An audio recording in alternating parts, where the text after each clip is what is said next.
Dikisahkan, pada zaman Nabi Musa hiduplah sepasang suami istri yang serba kekurangan selama bertahun-tahun. Kehidupan mereka tergolong sangat miskin, namun mereka tetap sabar dan berupaya keluar dari belenggu kemiskinan.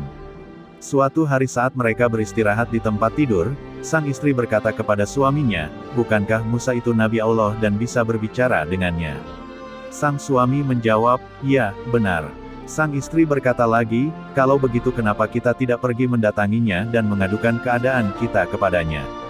Kita meminta padanya agar berbicara kepada Tuhannya tentang keadaan kita dan memintakan agar kita diberi kekayaan, agar kita bisa hidup senang dan berkecukupan selama menjalani sisa hidup kita." Esok harinya, keduanya mendatangi Nabi Musa dan menyampaikan keinginan tersebut. Nabi Musa pun bermunajat menghadap Allah dan menyampaikan keinginan keluarga tersebut. Sedangkan Allah Maha Mendengar lagi Maha Melihat, tidak ada sesuatu pun di langit dan bumi ini yang tersembunyi darinya. Allah menjawab permohonan Nabi Musa. Allah berfirman, "Wahai Musa, sampaikan kepada mereka bahwa aku telah mengabulkan permintaan mereka dan aku akan memberi mereka kekayaan, tetapi selama 1 tahun saja, dan setelah 1 tahun, aku akan kembalikan mereka menjadi orang miskin." Mendengar kabar dari Nabi Musa itu, pasangan suami istri ini sangat gembira luar biasa. Benar saja, beberapa hari kemudian, rezeki datang dari arah yang tidak mereka ketahui hingga menjadikan mereka kaya raya di tengah masyarakat. Kehidupan mereka pun berubah dan mereka hidup senang dan bahagia. Sang istri pun berkata kepada suaminya, "Wahai suamiku, ingatlah kita diberi kekayaan ini hanya 1 tahun dan setelah itu kita akan jatuh miskin lagi seperti sedia kala." Suami menjawab, "Ya, saya tahu." Sang istri berkata, "Kalau begitu, kita gunakan saja kekayaan ini untuk membantu banyak orang. Selama setahun ini kita akan memberi makan orang-orang fakir dan menyantuni anak yatim mumpung kita masih punya." Sang suami pun setuju dengan gagasan itu, lalu mereka membangun rumah singgah untuk membantu para musafir.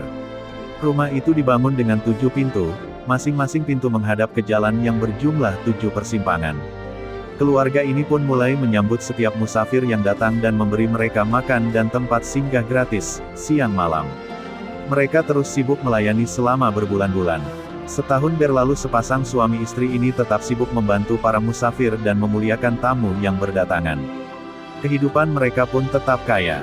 Mereka lupa dengan tenggat waktu yang ditetapkan Allah tersebut. Melihat itu, Nabi Musa pun heran, lalu bertanya kepada Allah seraya berkata, "Wahai Rabb, Engkau telah menetapkan syarat kepada mereka hanya 1 tahun. Sekarang, sudah lewat 1 tahun tetapi mereka tetap hidup kaya." Allah berfirman, "Wahai Musa, aku membuka 1 pintu di antara pintu-pintu rezeki kepada keluarga tersebut, lalu mereka membuka 7 pintu untuk membantu hamba-hambaku. Wahai Musa, apakah mungkin hambaku lebih dermawan dariku?" Kemudian Nabi Musa menjawab, "Maha suci Engkau ya Allah, betapa maha mulia urusanmu dan maha tinggi kedudukanmu." Dari kisah tersebut dapat kita petik pelajaran berharga betapa dahsyatnya keutamaan bersedekah. Dalam satu hadis, Rasulullah Shallallahu Alaihi Wasallam bersabda, "Tidak ada 1 hari pun yang seorang hamba memasuki waktu pagi padanya, kecuali ada 2 malaikat yang turun dari langit dan salah satunya berdoa, 'Ya Allah, berikanlah ganti untuk orang yang berinfak.' Dan malaikat yang lain berdoa, 'Ya Allah, berikanlah kebinasaan untuk orang yang menahan diri tidak berinfak dan mengambil sesuatu yang bukan haknya.'" Dalam Al-Quran, Allah Ta'ala berfirman, "Dan barang apa saja yang kamu sedekahkan, maka Allah akan menggantinya dan dialah pemberi rezeki yang sebaik-baiknya." Quran Surat Saba ayat 39. Semoga kisah ini dapat menginspirasi kita untuk bersedekah dan senang membantu orang-orang yang membutuhkan pertolongan. Maha kuasa Allah atas semua makhluknya.